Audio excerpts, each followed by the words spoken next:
So I will call the meeting of the committee of the whole for August 24th to order. We can do the roll call. Okay, trustee Grundon, Here. trustee McGregor, Here. Here. Got it. Okay.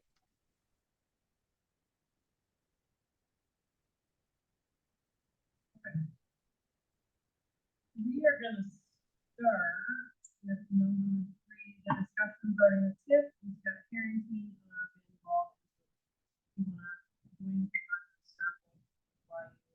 Okay, because I went into the TID itself and there's a lot of activity and things like that.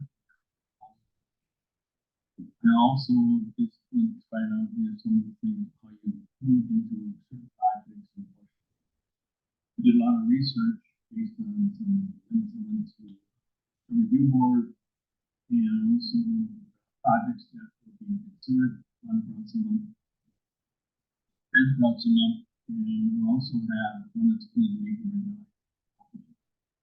So I got certain items that are just these things according to call. So I called Scott and we went through pictures on the phone and basically I'm Scott basically Scott how we in this area down here, which is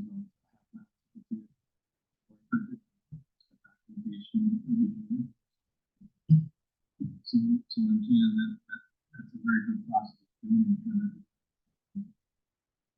Second one was in there, the folks who made some projects around plan itself. And then one of them was Second Avenue. Got correctly from my saying process of this plan got it together. Second Street was the second identified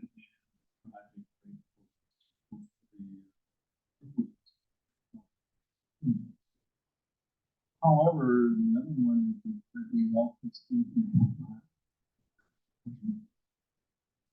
where is the local? It's described in the percentage. We consider that project here. Still identifying didn't give you any location and also you concluded that project.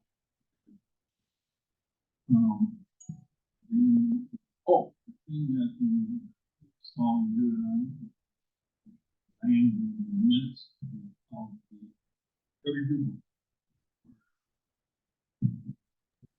Excuse me, Dwayne, can you hear me? I can hear you. Who's that? This is Nick Apps. The sound is coming through pretty inconsistently on the Zoom.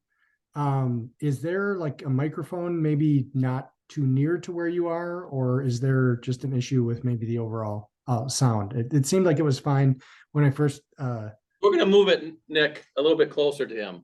That I heard very clearly. Oh, and I speak a little louder too for you. I apologize. let us know if it breaks up again. Check speaker.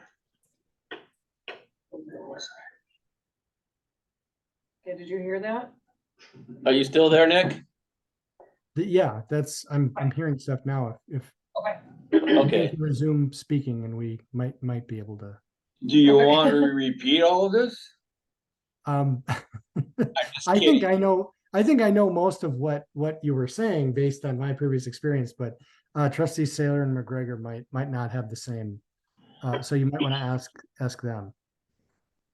Okay, so what part cut out for you guys?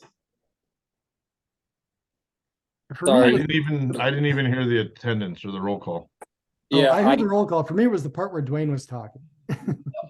Well, thanks for speaking up. There was really relevant stuff. Okay. do you want to do an And quick- overall? Yeah. Just a quick one, I guess. Okay, what I was discussing is that I looked at the history, what the village was doing in the TIF district with Ray. And when I looked at the TIF itself, the plan, I had some questions in it. And those questions, was also discussion with staff. And I wanted to connect with Scott to go over the projects that has been occurred since I left. Bottom line is the project you're doing, everything you did here in front of Village Hall on Market Street, and even the projects that you're doing for economic development, Market Street, are all in the TIF district and done very well. Second one was a discussion, the TIF plan and the community here is looking at two major projects on Second Street. Those projects, one was real close right close to TIF boundary, and the other one on Second Street was quite a ways, it's still within a half a mile, but still on Second Street, and I don't know between what streets, and I was concerned if those were not identified in a TIF plan, and not me, it just happens, I'm doing the same thing in different communities. And Scott looked it over. Scott says, well, Second Street's been identified in your TIF plan, so wherever, anything you're doing, if you're doing a work on Second Street, it's by identified. And he indicated if it was on a different street, when may have to do some adjustment with the joint review board.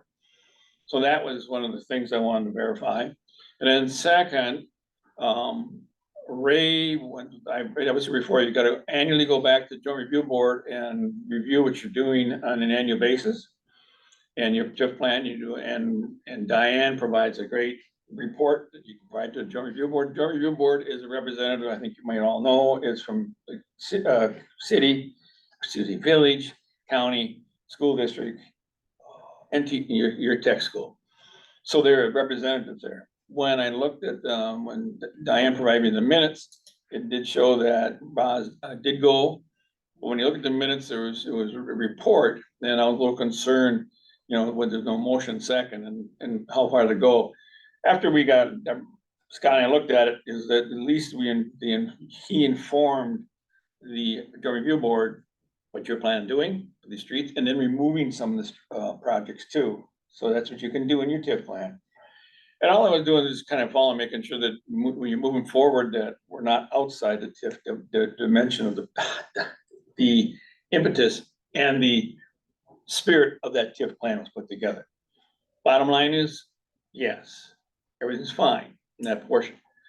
Then I'm gonna go to the second piece. That's why he's here. We started talking about the DMI, or that's called DMI property.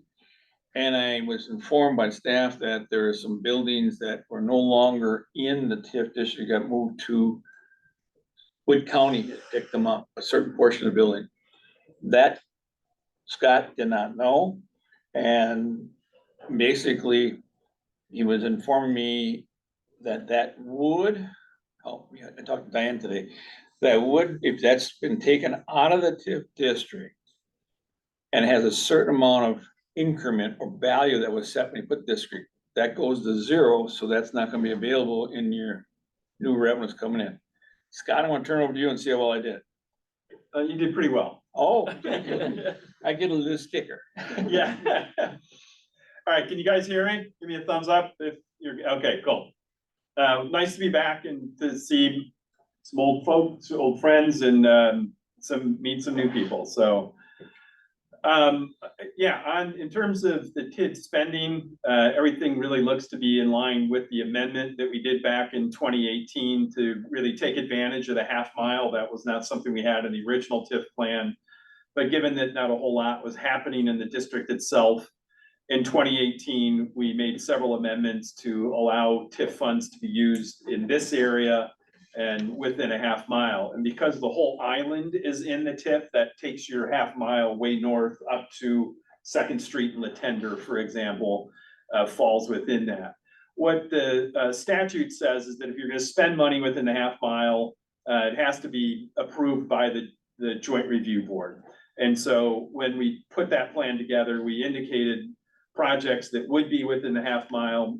And the specificity of that is sort of really up to the Joint Review Board of how specific do they want you to be. We were pretty general and they accepted that. So like buying the buildings that you bought and rehabbing them and providing grants to people, you know, we had all that very generally in there, and the Joint Review Board approved that, so you don't have to get project by project approval.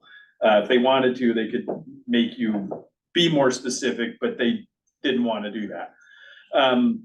With the Second Street project, what the TIF plan specifically included was Second Street basically between here and Edwards Avenue. But my interpretation is that you've kind of changed the boundary limits of the plan of taking Second Street. As I understand, you want to do Second Street all the way out to Latender or kind of. It's actually Monroe. But, yeah, so, you know, that's sort of a change in the limits of what's otherwise maybe kind of sort of the same project. And I see that Boz discussed that with the JRB at their annual meeting not too long ago, and they didn't have a problem with it. If we were otherwise going to amend the TIF plan, I might be more specific about that, but my sense is that we could probably get away with not having to change the plan. It's still clearly within the half mile. It's the same street, and they discussed it, so I think we're okay there. In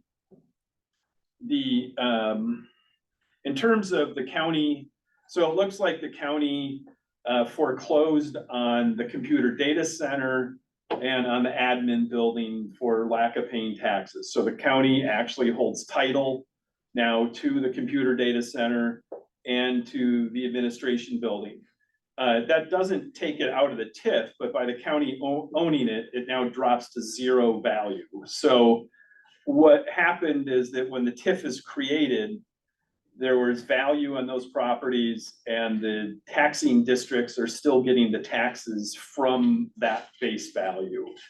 And so what happens when you have property that drops to zero, the value basically works against your increment. So I don't know the numbers offhand, but let's say the TIF had a base value of $1 million when you created it.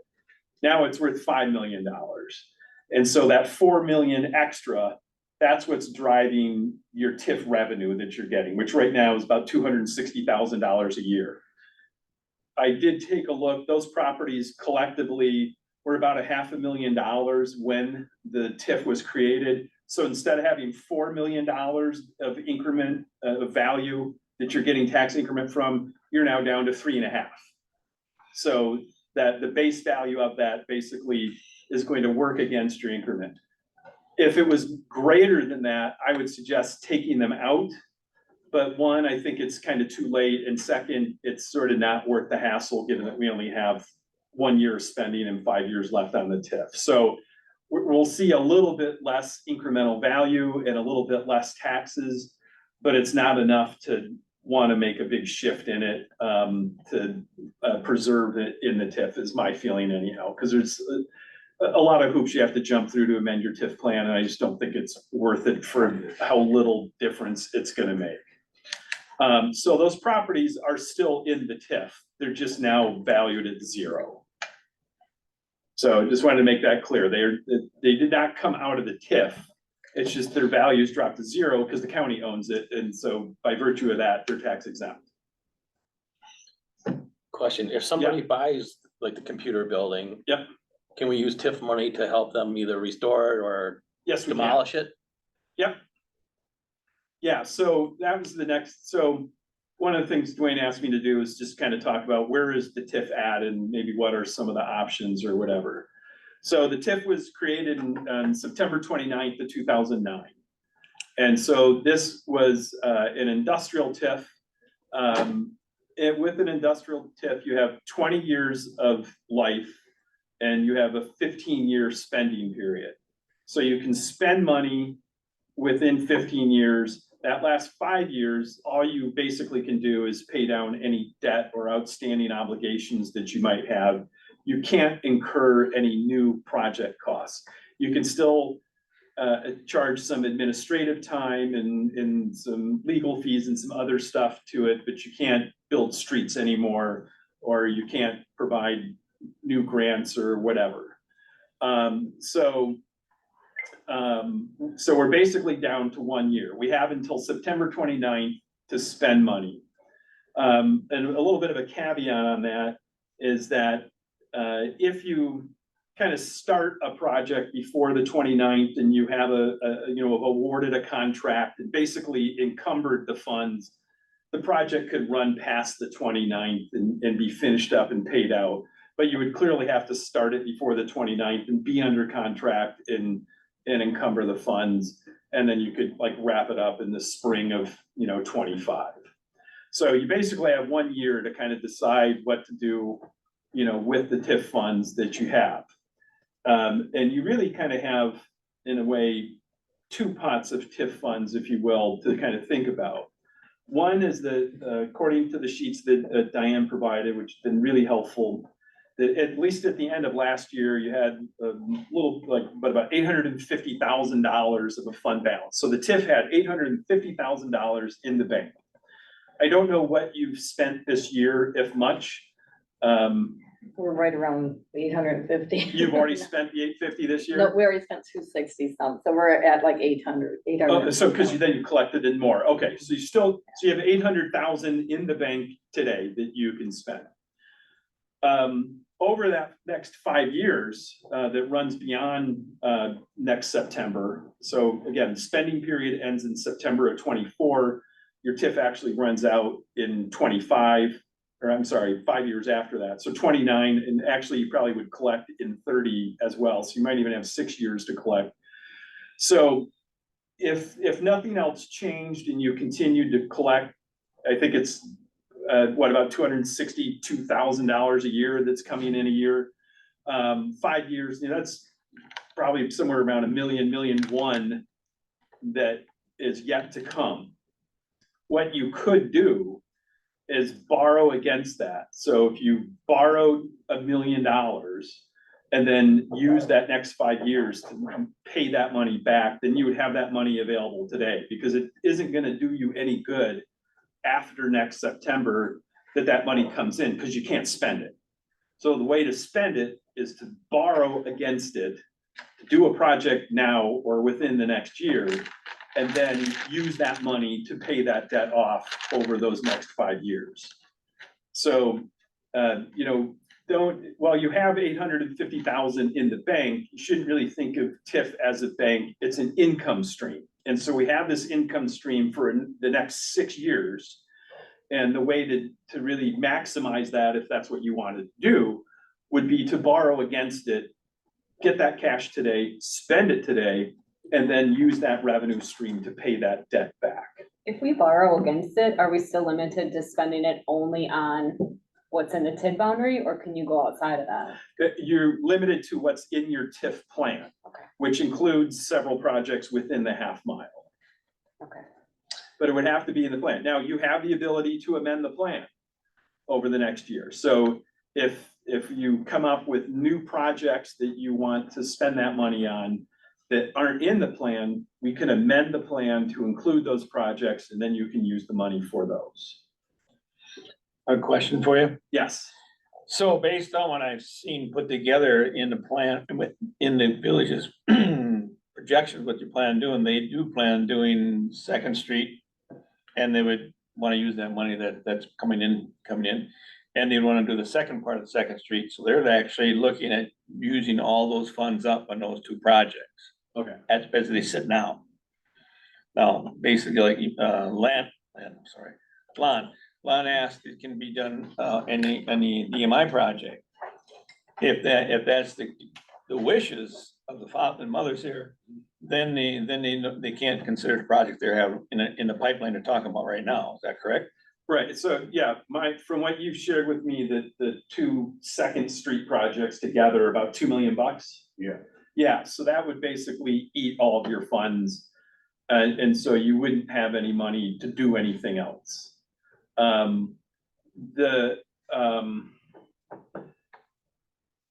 There's no provision in the statute to extend your spending period. So that clock is absolutely going to run out next September, no matter what. There's no way to change that. There is a provision in the law that if you borrow money and you're not able to pay it back within that additional 5 years, that you can get up to an additional 3 years. Of extending the TIF to get those revenues coming in. Yeah, to Okay. pay your debt. So if we over borrowed and then went to the joint review board and said, hey, we're not gonna be able to finish paying off our debt by 2029, we need another 3 years, they, could authorize that. There's two ways, and I don't wanna get too deep into the weeds. I always prefer a more proactive upfront approach with the joint review board of saying, hey, we would like to do this.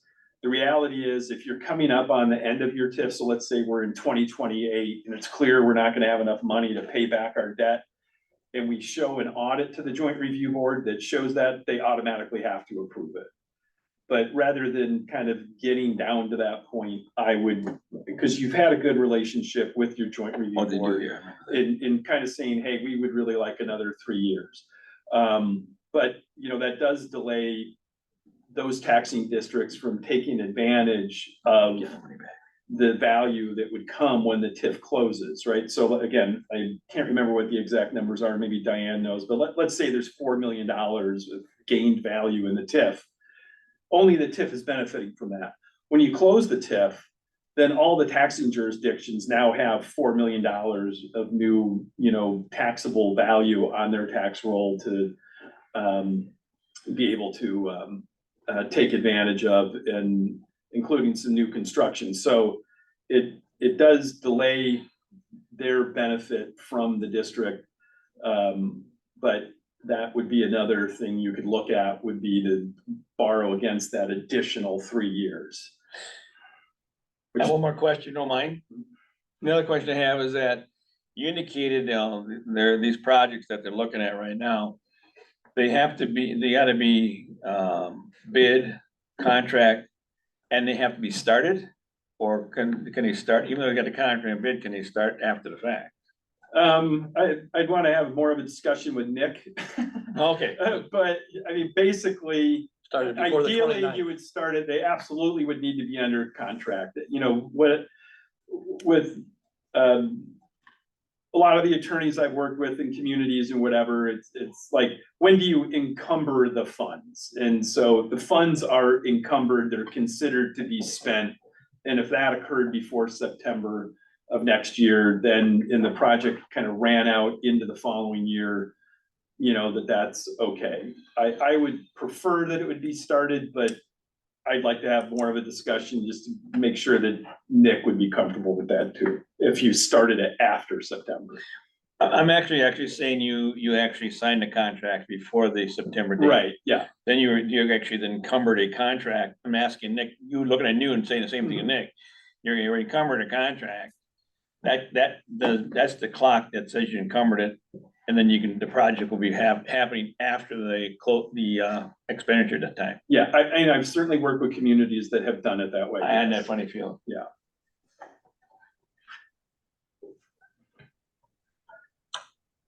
I hope So- we didn't confuse you. No. it's So, it's so shed a lot of light.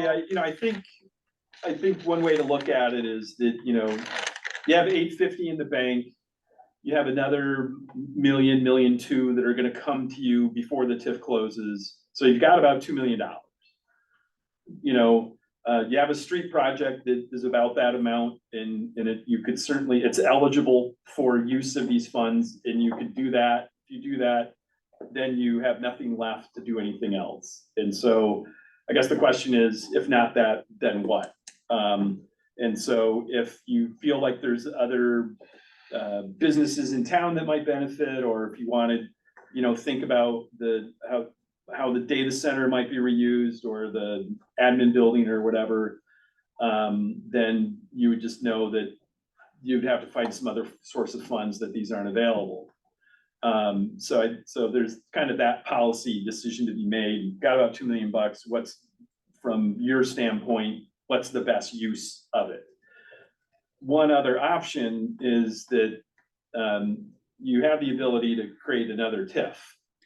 But, TIFs are only good if there's something in them that's generating revenue, right? Just because you create a TIF, I always tell people, like, what happens the day after you create a TIF? And the answer is nothing, right? Until something is built and adds value, there's nothing there. Some people feel like, oh, you create a TIF and money falls out of the sky, if only. It doesn't work that way. Something's gotta be built, it's gotta add value, it's gotta be paying taxes, that's where the money comes from. And, you know, amongst us chickens here, all of this increment is coming from ERCO, every dime of it. If you look at what's in the TIF district, nothing has gained value, and a lot of properties lost value since the TIF started. It's ERCO and the expansion that they did back in 2010, and then he did another one after that. And so all of the value added in the TIF is because of what ERCO did, which is why we created the TIF when we did it, was to capture that, because the time we created the TIF, they were in the midst of one of their expansions. We knew it was gonna add millions of dollars, and we wanted to capture that, to have some funds to work with. We had assumed that something would happen on the Domtar property. It hasn't. But the TIF was really created to try to get things happening on the mill property, but because of, that's another long story. As you all know, nothing's happened there. We haven't seen any increment, all we've seen are losses. And so all the increment that we're getting is from ERCO. But we could create a new TIF, let's say, that covered the computer data center and the admin building. Okay, that's great, but until something happens there, you know, we're stuck with a zero value. Typically, I don't like to create a TIF unless there's at least one known project, because once you start that clock, it would either be 20 years or 27 years, depending on the TIF. Once you start that clock, you can't stop it. So let's say if we ran out tomorrow and quickly threw the data center and the admin building into a TIF, okay, that's great, they're in a TIF. But that clock's gonna start ticking, and if it's 5 or 10 years until something happens there, we haven't gained anything. Go ahead, yeah, Dwayne. Oh, so the only motivation is if we had somebody interested in those buildings to develop some type of, do something with them, we could possibly then create a TIF to entice them to Yes, do something with them. right. And it takes about 4 months to create a TIF, which is also about the same amount of time it often takes to negotiate a development agreement. So it isn't gonna slow anything down because the TIF isn't already in place. But one advantage of the county buying it is that you always want to start your TIF with the lowest value possible, and you can't go any lower than zero, right? So the fact that those are zero and it's gonna stay at zero, what we want to make sure is that the county didn't sell it without us knowing, because the minute they sell it, it's gonna gain value, right? The minute you sell it to somebody, now it's back on the tax roll at whatever. And by being zero, we would get all of that value in a TIF. So that's a possibility, but yeah, until something happened, we wouldn't have any funds to work with. So what I'm saying, well, we can create a new TIF, yes, we can, but that doesn't bring any new money to the table. So as far as this $2 million, that's the only known quantity that we have right now, is this $2 million between what you have in the bank and what you would get over that next 5 years. You've got about $2 million. Creating a new TIF isn't gonna create any more money unless something else were to happen. Can I ask 2 questions? So that $2 million, we basically need to spend it, otherwise does it go back to the entities? That's a good question. So, two different things could happen. If you didn't borrow against it. Yep, and that's what I Then- mean. Yep. Right, so let's just say you spent the $850 that you have, and you come up on the end of next year, you spent all the money you had in the bank. You can't spend any more money, so at that point, you're supposed to close the TIF. So you would just close the TIF.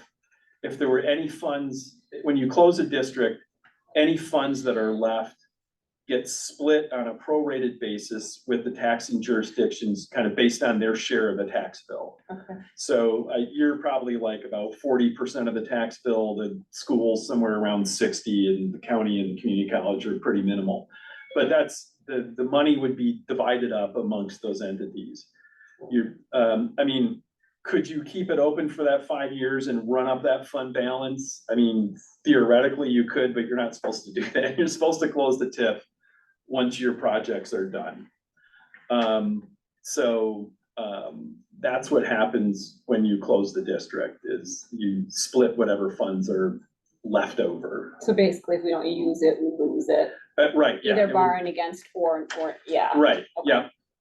And yeah, that other $1 million that nobody would, instead of going to the TIF, that then gets divided up amongst because it would just come back on the tax roll. Right. So it just evaporates. I mean, the TIF would not see those funds. So then when the TIF ends in 2029, that Mhm. 260,000 a year, obviously a piece of that would still be coming to the village, and do you know what I'm saying? And then the rest is Right, dispersed. yeah, because so that's- that 260 then gets divided amongst all the taxing jurisdictions, and you're one of them, so, what, are you about 40%, Diane? If I don't remember what you're, Yeah, I don't know where Yeah, that it's is, probably typical. right around there. yeah, so whatever 40% of 260, try to do that math in my head, it's what, probably about 100,000 Okay. that would, come to you. So we're still getting some income off of what was done, it's just right. nowhere near. But it the wouldn't 260. necessarily be 100,000 more in revenue, because the way levy limits and stuff work, it would be something,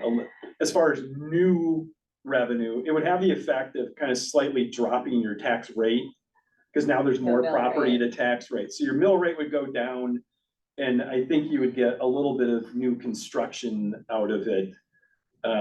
It's kind of a witch's brew formula, and I'd have to look more specifically. So that you'd get a little bit more revenue, but it would lower your tax rate slightly, and you get a little bit more revenue. Got it. Any other questions? I'd like to follow up with two. One that Jen talked about, if, for example, you can do it, let's say they decided to use the remaining part of this TID for the project they have in their pipeline. And second, if they have, and now that we know, the community knows that Wood County has possession of those properties. I can't remember, but I think Wood County has an economic development arm. I think it does, trying to help economic development within the county. I don't know if you remember that or not. I think so too. If that's the case, what would be the port's advantage to start working with the county if they have those two pieces of property? And then start looking at, we need to be partners in trying to dispose of that or not dispose of it, someone to obtain it. And at the same time, we can be proactive and find somebody, the problem is you don't know what. I think it's planned for PUD, so you kind of do all kinds of different buildings out there. The diamonds, if you can, then you can actually maybe then look at doing your second TIF to try to get that project to something to happen. I know it's a lot of what ifs, but is that a plan or a scenario that could work? Yeah, I think the village really ought to be proactive in working with the county to try to figure out what happens with those. I mean, it isn't certainly gonna do you any good to continue to have those buildings sort of sit there and rot. And I think the county simply putting a sign in the yard is not gonna attract I saw a that. lot of buyers, because, there? Yeah. let's look at the admin building in particular. There's two problems right off the bat. One is, the last time I was in that building was 5 years ago, and was on the edge of being non-recoverable, and I can't imagine anything positive has happened to it since then. So that building is a liability, and tearing that building down, you're probably looking at over $1 million, and the land that it sits on is not worth $1 million. So if you're somebody looking to buy that property, or even take it from the county for free, you're gonna spend $1 million on it before you even build anything back up. That's a pretty big hole to fill. And especially in a market like this where, who would that be that's willing to spend that kind of money? So that's an issue all by itself. The second issue with that building is that, that building's L-shaped. And so the older part kind of runs north-south, the newer part runs east-west. The north-south part is still on DMI property. The property line runs through the middle of the building. So the county only owns half or 3/4 of the building. DMI still owns the other part of the building. So if you go to tear down your part, what happens at that? I mean, it's kind of a mess. My guess is that DMI would probably be willing to give the county the other part of the building too, but I mean, that would that's gonna have to be resolved. And so again, if the county puts a sign in the yard and somebody wants to buy the building, you're only buying half of the building. What the hell does that mean? How does that work? I'm not even sure the county realizes that.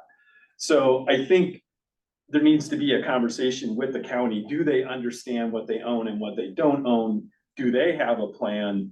And could we together sort of figure out how do we turn these properties from liabilities into assets? With the computer data center, that also was sort of teetering on the edge of whether it was recoverable a few years ago.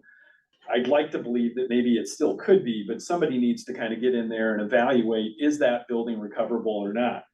There were people who were interested in that building in the past, but DMI asked an outrageous price and they all ran away. But the people who bought the warehouse originally wanted to buy the computer data center at the same time, and DMI wouldn't sell it to them. Maybe now they would take it. But I think until someone kind of gets in that building who knows stuff about buildings and could evaluate, is this building recoverable or not, or do we just need to mow it down? But I think there could be a ready buyer with the neighbor who's already there, for instance, which again, I don't think the county probably even knows. So, and even if the county gave it away, at least it comes back on the tax roll, right? So they may not get their back taxes back, but at least they would get taxes going forward. So I think there needs to be a discussion with the county about how to go about this, you know, in a way that makes sense for them and for you and would be more attractive than to finding a private buyer.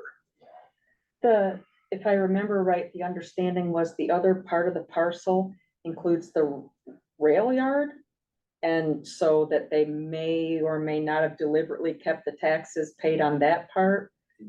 Right. So, yeah, the parcels on that property are like a jigsaw puzzle that make no sense whatsoever.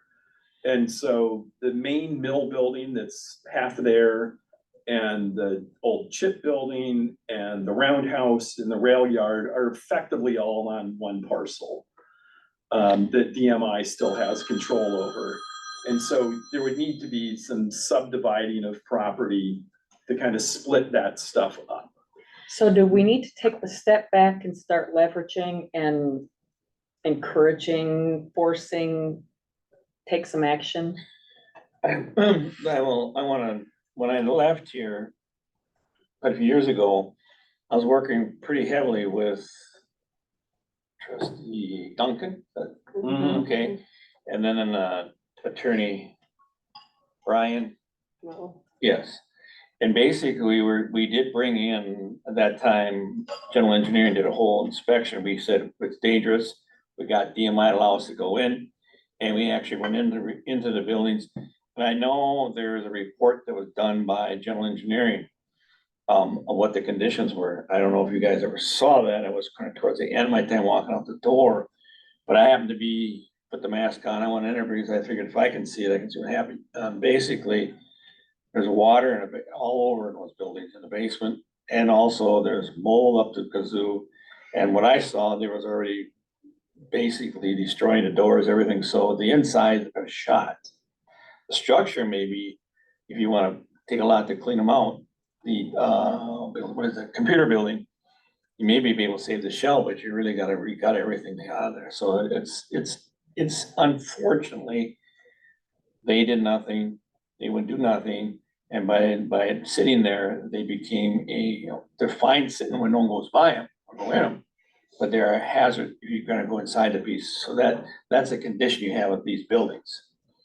And it might be new to you folks, that somebody didn't hear that before, but some of the other members here may have known that or seen that, because that was a report, I think, they came out, I don't know if that report finally I got don't to. think we've seen it. Oh, I never got to you folks, because it was right when I was leaving, and I know I saw it. And when I was looking through the computer, I almost saw it just popped up at me, so you were saying certain things, I want to tell you that much has been done. Yeah, we had started a code enforcement action. That's right.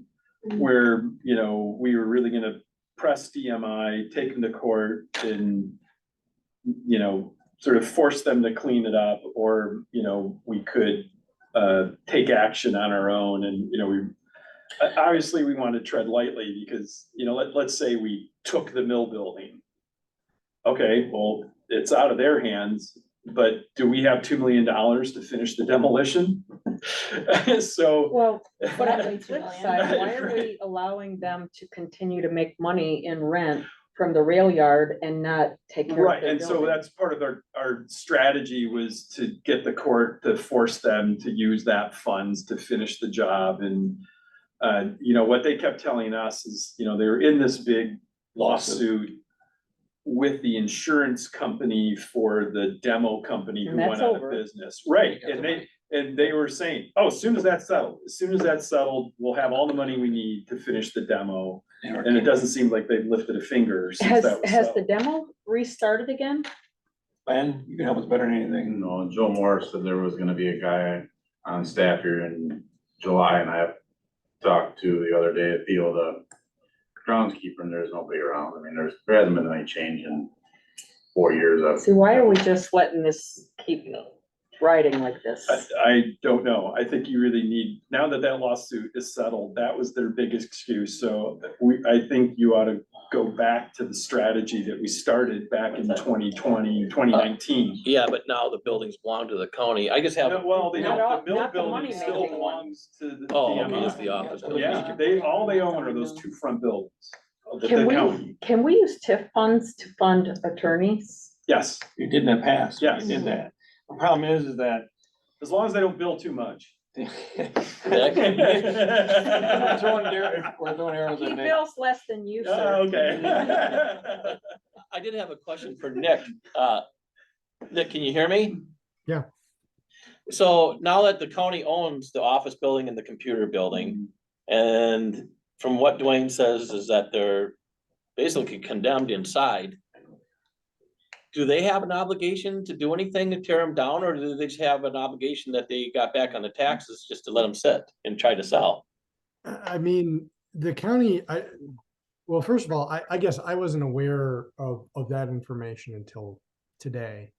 But nevertheless, if the county wants to let them sit, they can let them sit. I mean, it doesn't really make a lot of sense in most cases for a municipal entity to own buildings and not do anything with them. I mean, that's indisputable.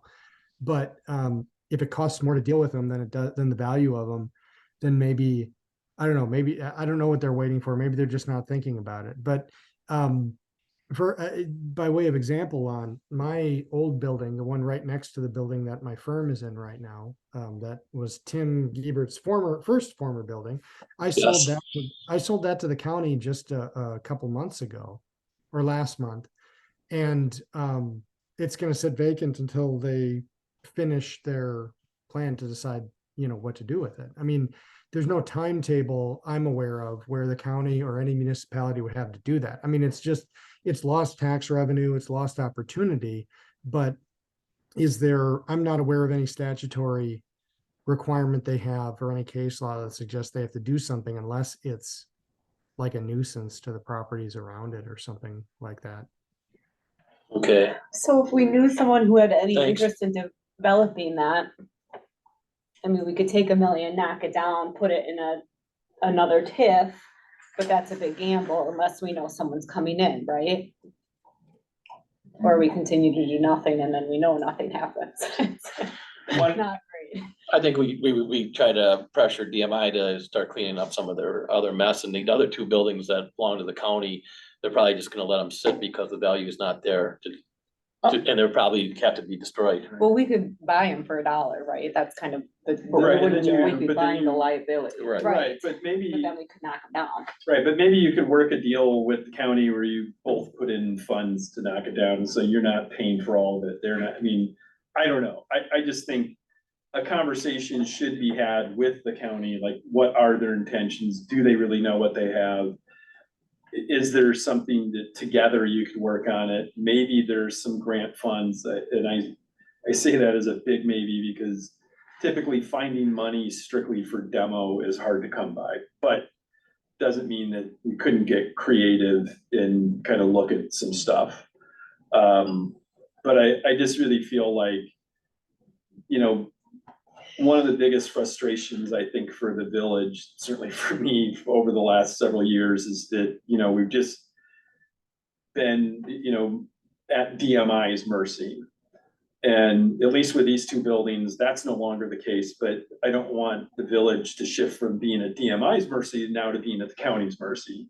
And my guess, what I've seen happen in other areas is that, okay, the county condemns the property and takes it over, but they don't want to spend any money on it, you know, and they often have frankly delusions that they're gonna somehow get all of their back taxes back on a sale, which is never gonna happen, you know, on these two. So, and so, yeah, they do tend to just sit on this stuff because they don't know what else to do with it and nobody wants it, which isn't doing you any good. These are two prominent sites that could certainly have higher and better uses than buildings that are falling apart. But I think you need to be proactive and step up and engage with the county to sort of figure out some kind of a plan of action.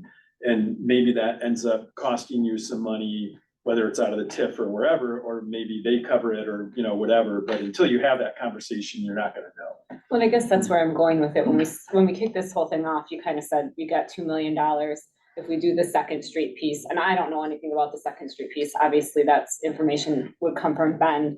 And to the necessity of that, I don't know. I'm assuming it's necessary, but you said, is there something more important?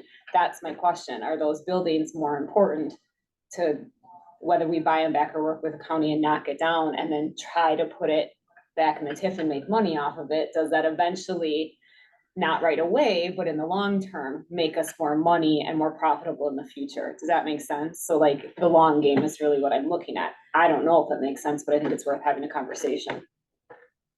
Do we know from that report, the environmental impact of those buildings sitting there? Yeah, we do. It's been a full report. I remember seeing it. What I remember is that you had a committee of one, Mr. Duncan, and then the attorney. So I was working with that group and I think you were part of working with me also. We got it to a certain point to where we had the information on the condition of buildings. And I think the strategy was then to try to go after them, knowing that they didn't have their lawsuit settled yet, so we could tie that money up. Apparently that you didn't follow through with that strategy, and so therefore, I don't know if that strategy is kind of gone, because now that the EMI has got their money from the lawsuit, we were trying to intercede to see if we could get a holding on that cash that time. A lien on it? Pardon? A lien? Yeah, whatever. So to Yep. speak. Yes, we're talking, something like that. I was kind of just a person pulling it all together and getting the people to move. But I do know that we did a full inspection of those buildings. And I think they even went through the old buildings too, the one that was the half demolished. Right, so that was all in that report too. And I don't know. Well, and I wonder if in that capacity, if there's some kind of environmental impact, that might open the window for more funding or grant opportunities for preserving based on that. Yeah, well, in the 5 years that Domtar owned the property between when they closed the mill and when they sold it, which was a very frustrating 5 years because they kept saying, oh, we're selling it tomorrow, for 5 years. The one good thing that they did was they did a full-blown environmental assessment on the entire site, and they actually did some remediation. And so the property, by and large, is not contaminated. There are a couple of hot spots where there are like some tanks or some other things that where basically they're kind of like no dig zones. You know, like cover this area up and just leave it alone and it's fine. And they're fairly small, they're very specifically identified on the site where they are. Having said that, the office building we know is loaded with asbestos. They did a full asbestos study. And the whole part of the reason the whole demolition thing fell apart on the mill was they got to a particular area, I think it was the boilers or whatever, and found a huge area of asbestos that was not previously known. And the demo contractor told DMI, well, you know, we need more money. DMI said, well, our contract with you says that we've disclosed everything we know, and if anything else is found, that's your problem. And they got in a dispute. The demo contractor walked off the job and then went bankrupt. So yes, there may be an opportunity to get some cleanup funds, However, but go ahead. however, the site is not a Superfund site because it doesn't have any of that Right, type stuff to it. So a lot of people look at a Superfund site, then you get to certain dollars amount. I wanted to let you know that. And I think a lot of people have that in their mind. I already found out it's not a Superfund site, so you don't have, you don't have like, oh, like some of these places, they're so bad, the EPA comes in, gives you grants and for anything, well, sign up. That site is not that contaminated, but it is what you see is on top over there. Right, but there are other grants Yeah. that you could apply for cleanup. But you have to own the property. Well, I think we So should put can some they pressure apply on for them? DMI No. to start DMI? doing something. Okay, No. I think we need to come back to the TIF discussion, not that the DMI thing isn't important, but I think we Right. can start Yeah. exploring that in our other meetings. Anything else specifically for questions regarding the TIF for Mr. Harrington? Or anything else that you need to tell us about the TIF? No, and I know I've blurted out a lot and there's a lot of nuance and I've probably confused you. So if you have further questions after the meeting or whatever, I mean, feel free to let me know. But Okay. I think the overall thing is you have 850 in the bank. You have another 1.2 million that will probably come to you after your spending period ends that you could borrow against. So you basically have about $2 million.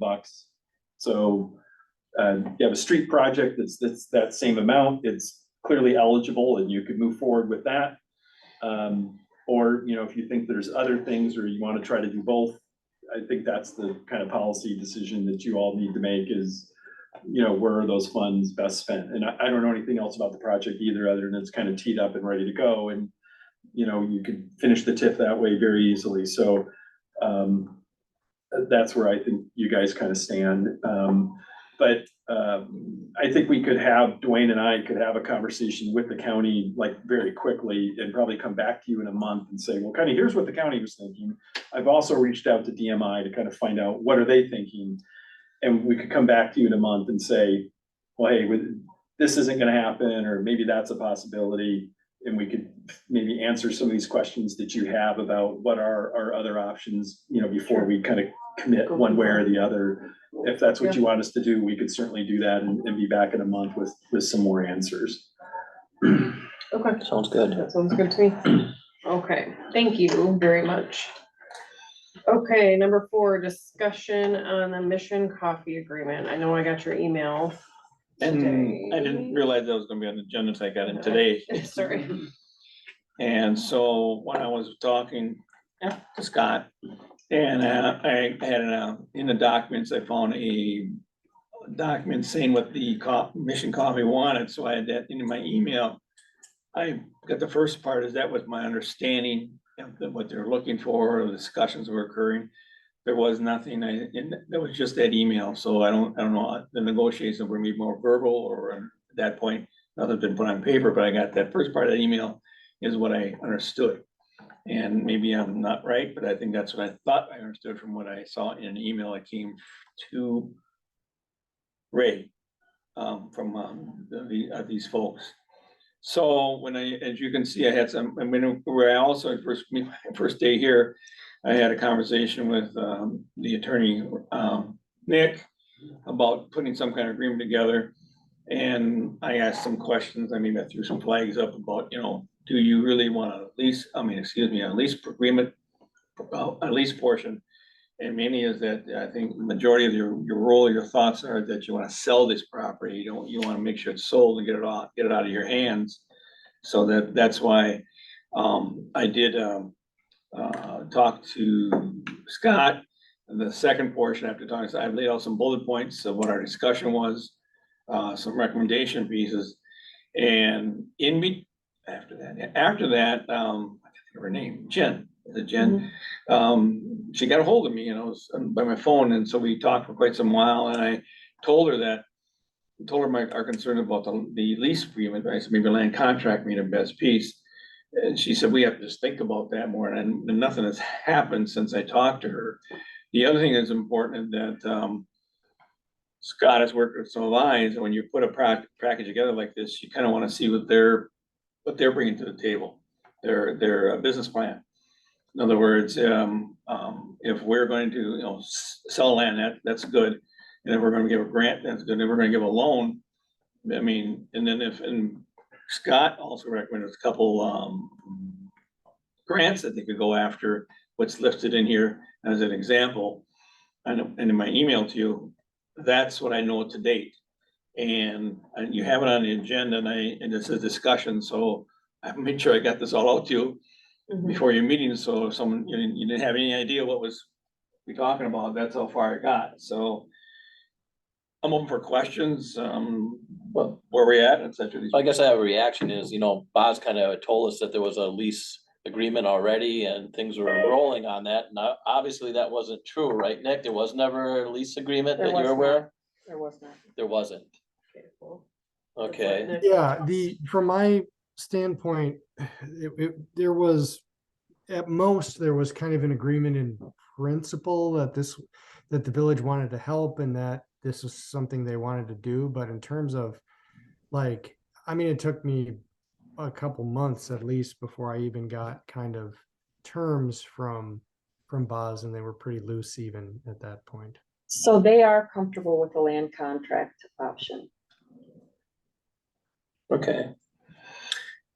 If that's the case, you wanna sell the land, that's portion would be, that you're looking at just do the land contract and then come back and look at your developer agreement portion, or are they looking at a package?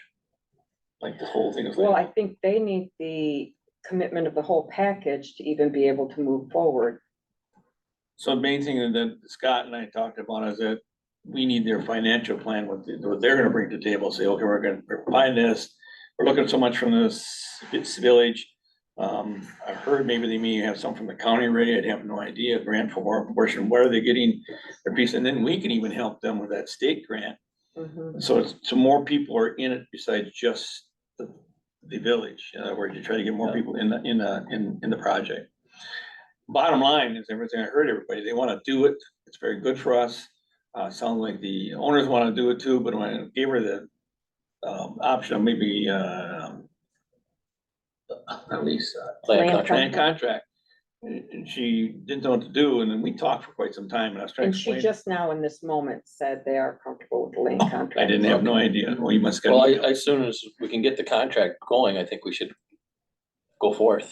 Yeah, but the thing we need is for the protection of the village is to look at their business, get their financials from them. Mhm. And that's in my notes here, in the bottom, that's very important. And then we schedule this thing, so like we talked about the TIF being closed, your loan would be, I've done this in other places, you put the loan together, or it's actually a loan, you make a payment back, you wanna make sure that all happens before you close the TIF out. Mhm. So that'll be your time period of actual when that loan will be. So you got parameters that your parameters can put a portion of it, so. I brought you up to date, I figured this was important, you guys wanna see this happen. And I think you wanna get this done, so this is where I've been I'm waiting for those answers more than anything, so maybe. If you can send Jen's information to me, I can email her and start Okay. looking for it, that'd be all, I think she just wants communication to start again. So that's why I think it was here, so you know what I've done, it was kind of, I mean, brought me in the middle of it, like Boz started, but, I made some comments, Nick and I were on the phone, that was I brought up, so that's what, from that conversation I had with Nick last week, I think it was. I sent this to Nick also, Nick's aware of his email too, so I'm trying to keep him on board. Does anybody have anything else? So essentially, we just have to start that conversation again, You don't have any action on your, and you must have Right. made action before, or you we must did, it have. just seemed like there was a lot of confusion, so Okay, that's why I so- wanted everybody to be on the same page of. where And I we've look at, been and I'm looking at and where minutes, we're it's like discussion, I had no idea what you did in the past, when the action, you do agreement or not do agreement, and you don't have the action tonight to do that. What I could do, and this is me talking out loud, is get contact, get the information, pull it all together, and then you would have an agenda where you can discuss an action, you can act on Mhm. something. It just Yeah, feels- if I may. Yep. It is my belief that this email and perhaps the trustees can verify or not, but it's my belief that this email from Dwayne is more written detail on the subject than had existed or had been put down for the board or any committee prior to today. And so I think my recommendation would certainly be that if the village is committed to going forward with this, and I mean, obviously it has to be done right legally, although you'd expect a lawyer to say that. So, but if that's going to be the case, the more detail that I have, the better, because my role is much better as when the data is pulled together, what we need for me to implement. Whereas it just makes a lot more sense for the administrator or some designee of the board to follow through on that in the short term, and that he can be more nimble on this. But if he brings the information to me, it's not that hard for me to pull this together and create something. In fact, the biggest issue that I was dealing with for the longest time was I just was not sure what the village wanted on this. And you know, this isn't to say anything negative about Boz, because he had so many things on his plate, but this was kind of one of those things that just kind of kept coming on and off and on and off. And when I had a question, it would like, it just wasn't all in the same place. So the conversation I had with Dwayne about this was really productive, and I think will be conducive to actually getting it done going forward, if the village is committed to doing it. Thank you. Hold on. Caleb and Eric, do you guys have anything? Sorry. I just want to make sure I didn't miss you guys. Okay. No, from Dwayne's email, this could just be a grammatical thing, but he wrote it was a $4,000 grant from the TID, but I was thinking at our meeting it was a $5,000. I mean, it's just a matter of 1,000, but I want to make sure it was right. That's what I understood from when I first got it. I saw 4,000 even in the email. I think it was for, That was all in Boz's email that he had from her. It was the 4,000. That's all I saw. and that's what he also did with another business, 4,000. Okay. And finally, I think Scott would want, I'm sorry. I was just making sure I got them. I Yeah. apologize. Go ahead, Scott. Sure. Yeah, what I would, because we do these kind of deals all the time, and I think what Nick needs and has been asking for is what I would call a term sheet, which is more or less what Dwayne has laid out in the email. Like, these are the terms of the deal. I think the new twist on it is the state grant. Doesn't seem like there was any discussion about that. I think you guys are an absolute shoo-in for the grant. One, you've never had one. Second, you're in a rural area. Third, you're in an opportunity zone, and it's for downtown areas. So this project would absolutely qualify. Whether you apply for it and give the money to them, or you help them apply and they get it directly. Because you Is there meet all. one way or the other that would be more favorable? Well, it's brand new that they could apply directly. Before this year, you would be the quote applicant, even though you would just give all the money to them. And so I would want to talk to WEDC to just get their impression about it, but I don't think it'll make that much difference one way or the other. And I think they're gonna need help filling out the application, a lot of it would, because beyond the project itself, you need to talk about the greater benefits that it provides to the community, and that's kind of narrative that somebody here, whatever, would have to kind of provide. But one of the other changes they made is that it used to be like a 3-to-1 match, that you could get up to 25% of the project costs, up to a maximum of $250,000. They've now changed that to a 1-to-1 match. So where I was thinking, well, this is not $1 million project, you're not gonna get the whole 250. You probably, I'm imagining their whole cost, and that's why we need to see their plan. You maybe could get the whole 250. And so maybe we don't need to put any TIF money into it at all. Maybe it's all state money. The timing, it's gonna drag things out a little bit. I think we could put together an application within 4 to 6 weeks. And once the WEDC receives your application, deems that it's complete, any money spent after that, you can go back and retroactively, kind of collect. They probably wouldn't formally approve it for about another 2 months beyond that. So you apply and then they sit on it for 2 to 3 months before they actually, So they can't actually start spending money They- until after the approval. until after the application is submitted. So we get the application Mhm. submitted, she can start her Yes. work in the highly likelihood Mhm. of this is gonna pan out. Right, and what I did in another community was say, if the state money doesn't come through, we'll use TIF. But if the state money comes through, then we're gonna hang on to our TIF. So we can set up the development agreement the same way, like, hey, we're gonna guarantee you X dollars. And then, but it's our option about is X state money or is X TIF money? Right.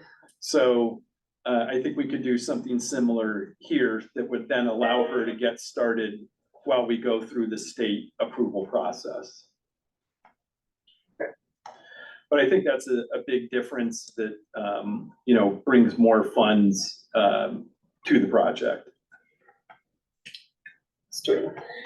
The bounce back when the program's gone, though. Is that That right? one is gone. That's right. what I did right, okay. Got it But right. this is the CDI, the Community Development Investment Grant. Okay, And this is the perfect time to apply because, the state's fiscal year rolled over on July 1, so like that pot's now full again. And it's limited, so that the quicker you get in, the better your chances of being funded are. And so we would want to move quickly to get our place in line. But again, for all the reasons I indicated, I think you would score incredibly high and have a really high likelihood of scoring those funds. Okay. Okay, anything else on Mission Coffee? Does everybody kind of understand where we are on it? No? Okay. Okay. So we'll go to number 5, initial budget discussion. I know we had that initial timeline that Boz sent out a while ago that I forgot about. So just trying to, does anybody have anything before I go too far? And I'm not going too far into it, but just so that we're all making sure that all of our committee meetings, department heads are bringing their things. And Diane, what was, you told me the other day, I can't remember it verbatim. So is it pretty much work off of what we did last year? The Well, budget I stuff? mean, not just carry over the same amounts, look at what you really spent and what you think you're gonna need to spend. I mean, I Okay. think we're way over budgeted on some line items that Okay, don't need to be that high. okay. Madam President, if I may, if I'm not needed for the budget discussion, I can get off the clock, which I'm sure, given the earlier references, everybody would appreciate. Hit the bricks. Have a good night, Nick. Good to see you again, Nick. All right, thank you. And when are you leaving, Scott? Yeah. I knew that was coming. So Dwayne and Scott, they were gonna both ride together. I lost my train of thought now. So that just, we really have to start working on that. We're technically behind on that initial timeline. But I think we just need to start battening down things. When I we had a chance to talk to Diane and the rest of the staff, is that because I'm only here, we're gonna do kind of the one we didn't pass, we're not gonna get too flowery on this one, and just gonna get the bare bones budget and process that you've seen in the past, so we can stay on task. I'm not gonna, I saw what the budget was looked like last time, I haven't planned on putting all those charts together for you. Okay, We'll save some trees that way too. So when we start this process, are we gonna be able to see, like, Diane was talking about, so this was budgeted last year, here's what was actually spent, we'll have all that information and be able to like review line by That line and. spreadsheet has all that Okay. information, yeah. And then the department heads have access to all those, I'm assuming? I can give them copies. Okay. Yeah. We get them every meeting, so. Okay. Anybody have anything on budget stuff? Questions, concerns, ideas? Off the top of the head? Nope. Okay, yeah, just, it's important that we start working on those things, especially given that Dwayne's only here 2 days a week. Trying to narrow some things down, and get moving on that process is important. So, does anybody have anything else? Trustee comments or anything? Okay, Okay, then I will adjourn the meeting at 5:09. Thank you. Thanks. Have a good night, Caleb. Have a good night, Eric.